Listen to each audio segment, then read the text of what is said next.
Hey hello guys, welcome back to my mini blog. যেই দিনটার অপেক্ষা ছিল এতদিন থেকে, ওই দিনটা হলো আজকে। তো বেশি দেরি না করে ভিডিওটা শুরু করা যাক। আর আজকের দিনে এত মজা করলাম যে কি বলবো আর। তো আজকে ছিল ঈদের দিন, তো আমি স্নান করে রেডি হয়ে চলে আসলাম ফজরের নামাজের জন্য। আর কারা কারা ঈদের দিন রাত 3টার সময় স্নান করো কমেন্ট করে জানাবে। ফজরের নামাজ পড়ে বাড়িতে এসে খাচ্ছিলাম ছোলা, তারপর চলে গেলাম মিষ্টির দোকানে মিষ্টি কেনার জন্য।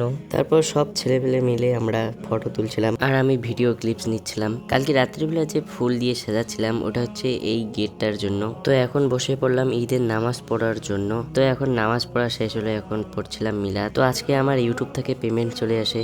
না না গাইস, মজা করছিলাম। তো আমাদের বাথরুমের কাজ শুরু হবে, তাই আজকে রড কিনতে যাচ্ছিলাম। আর আজকে যাচ্ছিলাম কারণ হচ্ছে কালকে বাবা সকালে কাজে চলে যাবে। তো চলে আসলাম রডের দোকানে। তো এই যে স্লিপটা আপনারা দেখতে পাচ্ছেন। বাড়ি আসতে না আসতে আমার বন্ধু বললো চলো ঘুরে আসা যাক। তো আমারও কি, চলো সবাই যাওয়া যাক। তো চলে আসলাম গরম মশলা রেস্টুরেন্টে। এখানে চিকেন বিরিয়ানি 120 টাকা প্লেট আর আনলিমিটেড রাইস। তো এখন সবাই খাওয়া শুরু করি। খাওয়া হয়ে গেলে এখন চলে আসি আমরা ফালাকাটা পার্কে।